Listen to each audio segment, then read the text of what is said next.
الشیطان الرجیم بسم اللہ الرحمن الرحیم۔ احکام شرعی میں آج ہماری بات شروع ہو رہی ہے، صحیح ہے، مسائل غسل کے متعلق کہہ رہے ہیں موالات کے علاوہ وضو کے تمام شرائط کا غسل میں ہونا ضروری ہے۔ کیا معنی ہوتا ہے مولانا؟ موالات جانتے ہیں کہ نہیں جانتے ہیں؟ کس کو کہتے ہیں موالات مولانا وقار صاحب؟ آپ کیا سمجھتے ہیں؟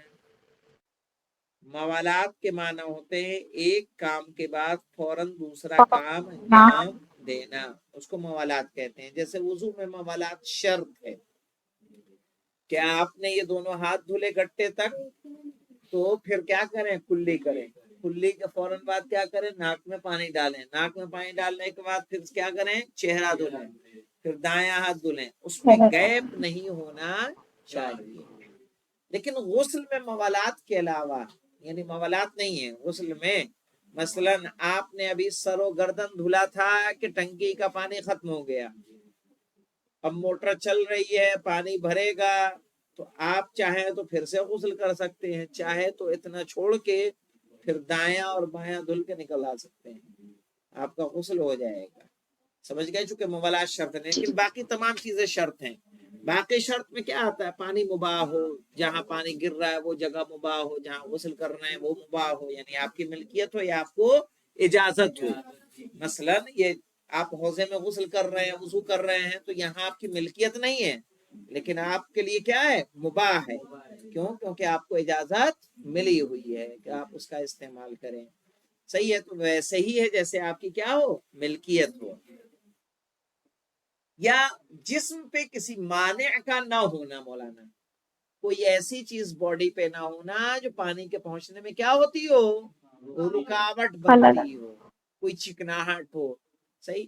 اس کے علاوہ دیکھیے نجاست نہیں ہونی چاہیے مولانا جسم پر، خون نہ لگا ہو، لیٹرین نہ لگی ہو، صحیح، یا کوئی ایسی چیز جو نجس ہو وہ ہمارے جسم سے منسلک نہیں ہونی چاہیے۔ کہہ رہے موالات کے علاوہ، اسی لیے کہا موالات۔ اب آ گیا موالات سمجھ میں؟ ہاں، موالات کے علاوہ وضو کے تمام شرائط، تمام کا مطلب اس میں ایک ترتیب بھی ہے۔ ترتیب جانتے ہیں؟ ترتیب کہتے ہیں اسٹیپ بائی اسٹیپ کسی چیز کو انجام دینا۔ جیسے وضو میں ہے کہ پہلے ہاتھ، پھر کلی، پھر ناک میں پانی، پھر چہرہ، پھر رائٹ ہینڈ، پھر لیفٹ ہینڈ، پھر سر کا مسح، پھر پیر، یہ ترتیب ہے۔ صحیح ہے، یہ اسٹیپ بائی اسٹیپ ایک ایک کر کے۔ اسی طرح سے غسل میں ہمیں ترتیب واجب ہے۔ ترتیب کا مطلب پہلے سر اور گردن، دوسری بار میں رائٹ سائڈ پورا، پھر تیسری بار میں لیفٹ سائڈ پورا۔ سمجھ میں آیا؟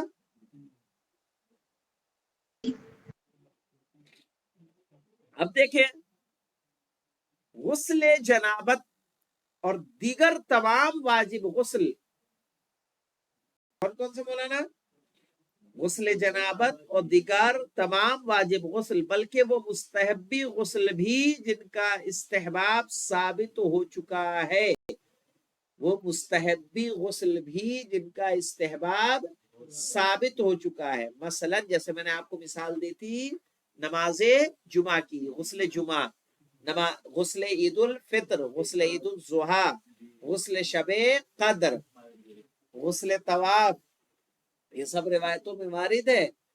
تو کہہ رہے غسل جنابت اور دیگر تمام واجب غسل، بلکہ وہ مستحبی غسل بھی جن کا استحباب ثابت ہو چکا ہے، ان میں سے کسی غسل کے بعد وضو کی ضرورت نہیں ہے۔ سمجھ گئے مولانا؟ لیکن یہ مسئلہ یہ جو ہم پڑھ رہے ہیں، یہ توضیح کا خلاصہ ہے کس کی؟ آیت اللہ خوئی کی۔ آیت اللہ سستانی صاحب کا بھی مسئلہ یہی ہے، غسل جنابت کے بعد وضو کرنا جائز نہیں ہے۔ باقی جو مستحب غسل جن کا استحباب صادق ہے، ثابت ہے، وہ اگر آپ غسل کر رہے ہیں تو وضو کی کفایت کرتا ہے، یعنی پھر الگ سے وضو کرنے کی نہیں کریں گے تب بھی کوئی مسئلہ نہیں ہے۔ آپ غسل جمعہ کر کے سستانی صاحب کے فتوے کے مطابق آپ جمعہ پڑھ سکتے ہیں۔ لیکن خامنئی صاحب کے مطابق نہیں پڑھ سکتے. آپ کو اس غسل کے بعد بھی وضو کرنا ہے، لیکن غسل جنابت کے بعد ان کے ہاں بھی نہیں کرنا ہے. تو غسل جنابت میں اختلاف نہیں ہے، لیکن مستحب غسلوں میں اختلاف ہے. سمجھ میں آ گیا نا؟ خامنئی صاحب کے ہاں ہر مستحب غسل کے بعد وضو ضروری ہے. کیسا واجب ہو کیسا مستحب کرنا ہے، دونوں ساتھ میں کر سکتے ہیں. کوئی ایک کر لیں کافی ہو جائے گا، دونوں یا دونوں کی ہوگی. کرنا تو ایک ہی دفعہ، ہاں کرنا ایک ہی ہے، یہ دونوں کی ہوگی. اب دیکھیے مولانا، صرف استحاضہ متوسطہ کے غسل کے بعد وضو کی ضرورت ہے. یعنی ایک ایسی خاتون کے جس کو کیا آ رہا ہو، خون استحاضہ آ رہا ہو، تو کیا ہوگا، اس کو غسل کے بعد بھی وضو کرنا ضروری ہے. اس کے پورے احکام ہیں.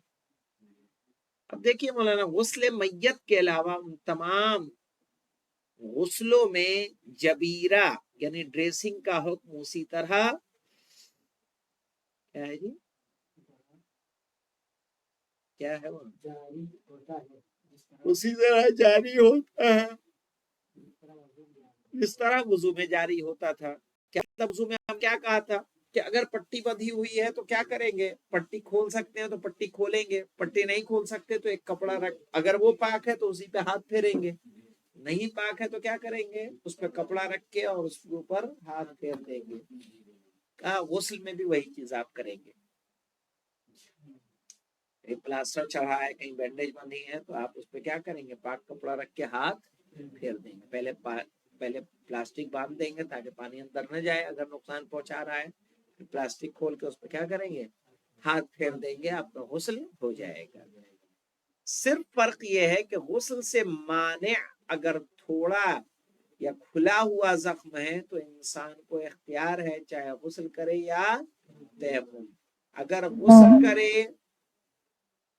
تو احتیاط یہ ہے کہ زخم پر ایک کپڑا رکھ کر ہاتھ پھیر دے. اگرچہ صرف زخم کے اطراف کا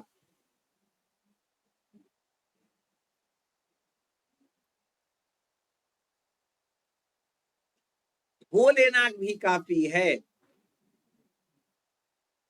آیا، لیکن اگر مجبوری ہڈی ٹوٹنے سے پیدا ہوئی ہے اور اس پر پٹی بندھی ہے تو غسل کر کے پٹی پر صرف ہاتھ پھیر دے. اور اگر پٹی نہیں ہے یا اس پر ہاتھ پھیرنا ممکن نہیں ہے تو صرف کیا کرے گا، تیمم کرے گا.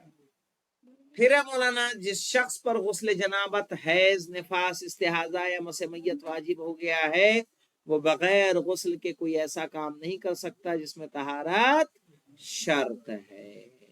صحیح ہے، تو بنا غسل کے وہ کام نہیں کر سکتا، اسے پہلے غسل کرنا ہوگا اور اس کے بعد ہی ان تمام کاموں کو وہ انجام دے سکتا ہے. اب آئے گا انشاءاللہ غسل واجب کی ضرورت کہاں کہاں ہوگی، کب کب ہوگی، وہ انشاءاللہ اسے پڑھ لیں گے. الحمدللہ رب العالمین.